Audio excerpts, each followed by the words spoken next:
L'état d'urgence sécuritaire est décrété au niveau du village de Dieu.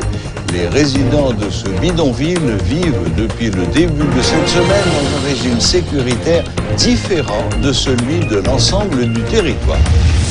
L'homme d'affaires Réginald Boulos accuse des bandits qui, selon lui, travaillent pour le pouvoir en place d'être responsables de l'attaque perpétrée contre la Universal Motors. Le leader du MTV n'écarte pas la possibilité de porter plainte.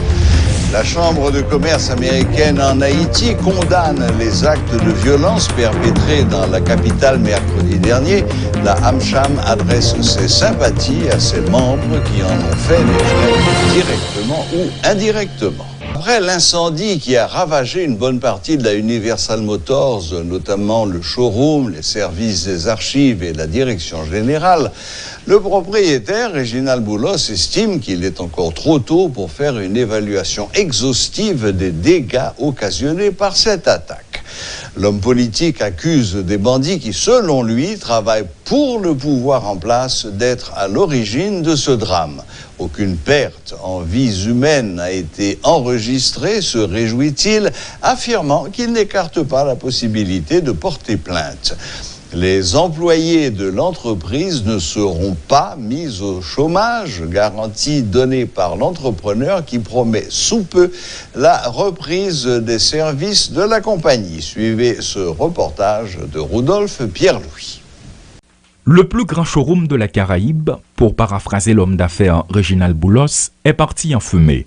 Mercredi, en marge de la manifestation de Fantôme 509, des individus ont envahi les locaux de la Universal Motors.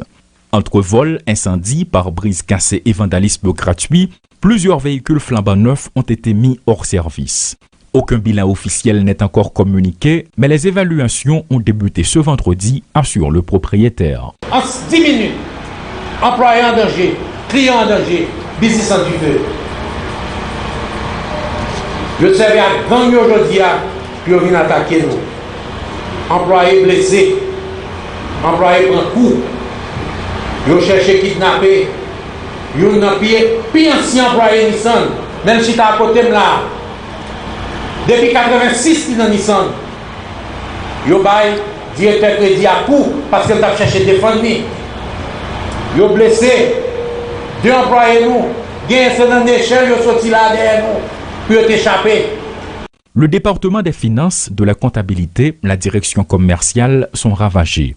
La direction générale saccagée, les garages en sont vandalisés et l'espace réservé à l'accueil des clients a quasiment cessé d'être. Le milieu ressemble à un véritable champ de bataille, dirait-on. Le concessionnaire qualifie cette attaque d'acte de terrorisme. Même pas j'aime dire ça, me dit c'est bandit qui attaque. Pas mettre parole dans le bouche. Pas j'aime dire c'est pouvoir qui attaque. On corrige devoir, si tu as une perception, parler de bandits. Parler de pouvoir examiner bandits, c'est nous qui avons fait théorème là, parfait. Du côté des employés, il n'y a pas eu de mort, souligne le docteur Boulos, précisant que l'entreprise compte plusieurs blessés. Si l'homme politique avoue n'avoir pas encore fait d'évaluation, il est clair concernant les auteurs de l'attaque de son entreprise. Projet pouvoir, c'est contre le bon. Gaspillage ressources l'État, corruption dans tout l'État, dormi pauvre, lever riche.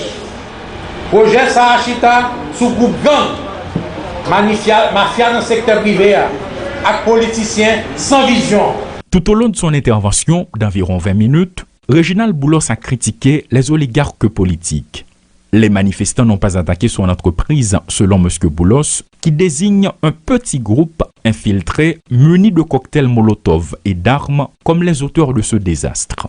Des démarches judiciaires seront-elles entreprises? Réginald Boulos est clair et précis. C'est servir Boulos pour distraire nous. C'est diversion y a fait. Le débat aujourd'hui n'est pas autour de Boulos ou de Nissan, mais plutôt du combat à mener pour obtenir le départ du président Jovenel Moïse. L'entrepreneur explique pourquoi. Si c'est ça pour me prendre, pour préparer ces jeunes libérations, il faut commencer par ça. Parce que nous-mêmes, nous ne pouvons pas tape, ce travail nous compte créer. Parce que nous-mêmes, nous ne pouvons pas remettre tape, ce travail nous compte créer. Revêtu de son costume d'homme politique, C'est un Réginald Boulos qui se montre ferme malgré les dégâts importants, les pertes inestimables recensées lors de l'incendie à la Universal Motors dans le cadre des mouvements populaires le mercredi 17 mars dernier.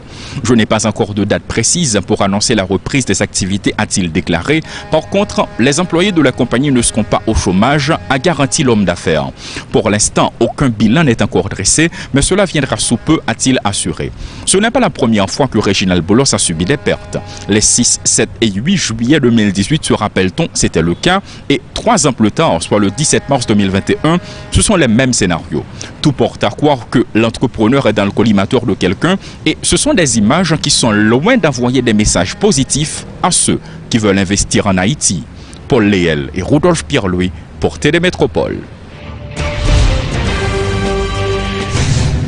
Les résidents du village de Dieu vivent depuis le début de cette semaine dans un régime sécuritaire différent de celui du reste du territoire. L'état d'urgence est appliqué dans ces quartiers populaires du bord de mer de Martissan. Des unités de la police et des forces armées sont déployées dans le périmètre extérieur du village. Une intervention est envisagée dans ce secteur par le gouvernement et le chef de la police. Le secrétaire d'État à la communication, M. Franz Exantus, a laissé entendre que des restrictions sur les libertés et la communication sont envisagées dans le cadre de cet état d'urgence. Toutefois, les droits de l'homme inaliénables, dont le droit à la vie, seront respectés. Entre-temps, des informations font état de la blessure par balle du chef de gang ISO 5 secondes. Il s'agirait de blessures légères survenues lors de l'opération du 12 mars dernier. Le village de Dieu est considéré comme le centre névralgique du kidnapping par le chef des renseignements. L'inspecteur général Karl-Henri Boucher, aujourd'hui en isolement, révèle que la densité de la population y est très élevée. Au cours des derniers jours, peu de cas d'enlèvement ont été rapportés dans les médias. Cette forte baisse coïncide avec l'opération du 12 mars et l'interdiction des vitres teintées. L'ancien policier américain Richard Lumark attribue la révolte actuelle de certains policiers à de la frustration accumulée depuis des années. Par ailleurs, il dénonce l'infiltration des mouvements de policiers par des bandits et des éléments politiques qui n'attendent qu'un prétexte pour organiser des troubles. Le chef de gang ISO du village de Dieu aurait été blessé à 2 reprises ces derniers jours. Une information confirmée par un membre de la Commission nationale de désarmement, démantèlement et réinsertion. Par ailleurs, depuis plusieurs jours, la police et l'armée ont pris position autour de ce quartier. C'est l'une des conséquences du décret adopté lundi par le gouvernement sur le travail en synergie des forces de sécurité. La criminalité se développe au sein de la communauté d'expatriés haïtiens. Le journaliste Berman Garçon rapporte un premier cas de kidnapping orchestré par un Haïtien dans l'État de Sao Paulo au Brésil. Il se montre également inquiet en raison de l'arrivée récente d'éléments douteux en provenance d'Haïti. Ça, c'est un problème qui est plus fort que nous voulons dénoncer aujourd'hui là. Et c'est surtout avec un cas de kidnapping qui est enregistré, mais si il y a un deuxième, et pour éviter un deuxième, un troisième, nous sommes obligés de dénoncer lui. Il y a un Haïtien qui mettait ensemble avec un autre, il mettait à 4 Brésiliens, surtout, hein, c'est un Haïtien qui mettait à 4 autres Brésiliens, puis il a kidnappé un autre Haïtien pareil. Ça arrivé dans l'État de São Paulo, dans une ville qui est São Mateus. Et Haïtiens qui ont été kidnappés, il dit, il n'y a pas de problème pour te parler ensemble avec nous. Il est Mackinson, on a en Haïti au courant de ça. C'est suite avec Haïtiens qui kidnappé là, monsieur, il est Daniel Miléus. Et Daniel Miléus, tu mettais ensemble avec un Brésilien qui kidnappé Mackinson parce que tu apprends que Mackinson, tu es pour recevoir un l'argent, Mendel.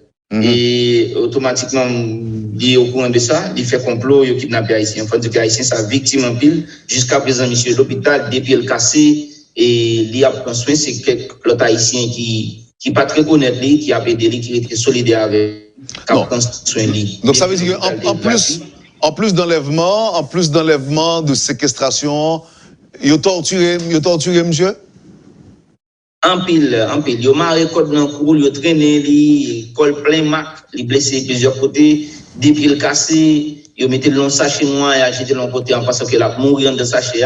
Et c'est pendant la rouler. Et bon, le sachet a venu chirer. Et d'après ça, il a expliqué dans un voice, on a appelé notre fait ensemble avec lui. Et que sachet a venu chirer, il vient sortir. Souvent, il est allé parce qu'il n'a pas qu'à camper jusqu'à présent. Et il arrive à un côté qui est un Brésilien de bon cœur, qui relève au beurre, fait mettre la Kaili, aller à l'hôpital ensemble avec lui. En un mot, il dit, quand monsieur fait 3 jours, fermé dans côté, balle bâton, offrir lui pour lui prendre cocaïne, marijuana, il pas prendre, il pas balle manger, il pas balle de l'eau. Monsieur dit, il souffre, il passe un mauvais moment dans la ville. Et le pire, Haïtien qui kidnappe là, arrêté parce que même côté ensemble avec lui. Madame Haïtien, ça, n'a qu'à là toujours, mais je t'ai dénoncé lui, et je nous dis, nous n'avons pas si tiré bandit, nous n'avons pas si tiré voleur, nous n'avons pas si tiré kidnapping, et aucun kidnappeur vient dans le Brésil, là, vient mettre un marque noir, parce que marque ça noir, parce que tout le monde, journal dans le pays Brésil prend plaisir à parler de comment la situation du pays d'Haïti est, et image ça, il touche n'importe immigrant, que ce soit qui vit dans le pays Brésil ou bien dans l'autre pays, depuis pays sale ou sale, depuis Haïti sale, n'importe Haïtien qui vit de l'autre côté, il voit comme étant sale, toujours dit, oh diable, en faisant au même tour, ou capable de kidnapper, au même tour, capable de bandit. C'est ça que fait. Il a dénoncé, la police débarqué, il a arrêté Mackinson, et il a arrêté Daniel, monsieur qui a un mois, 2 semaines en prison, et la prison pour un bon bout de temps. Mais la justice toujours une faiblesse, et fait Mackinson un petit gens préoccupé si, au cas où Daniel t'a sorti dans la prison, pour Daniel pas venir faire revanche, nous connaissons Haïtien depuis, on est content ensemble avec Wendell, et depuis ça arrive la justice, on a l'impression que son compte qui n'est pas jamais fini. Si ils ont fait Mackinson paix, il a demandé protection, l'État, il a demandé nous-mêmes dans le CCHB pour nous voir comment nous sommes capables d'aider la carte d'avocat nous gagner, pour protéger lui, pour au moins la ville pas courir danger contre avec Daniel et Madame Daniel, tout qui toujours été dans le cas là, qui pas déplacé, qui a pris une occasion pour faire un zac sous lui. La Chambre de commerce américaine en Haïti, AmCham, appelle tous les acteurs de la crise actuelle à prendre leurs responsabilités en permettant le rétablissement de l'état de droit sur le territoire national. Dans une note de presse datée du 18 mars, la AmCham réclame l'arrêt de ce qu'elle appelle un processus d'autodestruction qui nuit à la nation tout entière. Condamnant fermement les actes de violence perpétrés dans la capitale mercredi dernier, la Chambre de commerce américaine adresse ses sympathies à ses membres qui en ont fait les frais directement ou indirectement. Merci de nous rester fidèles.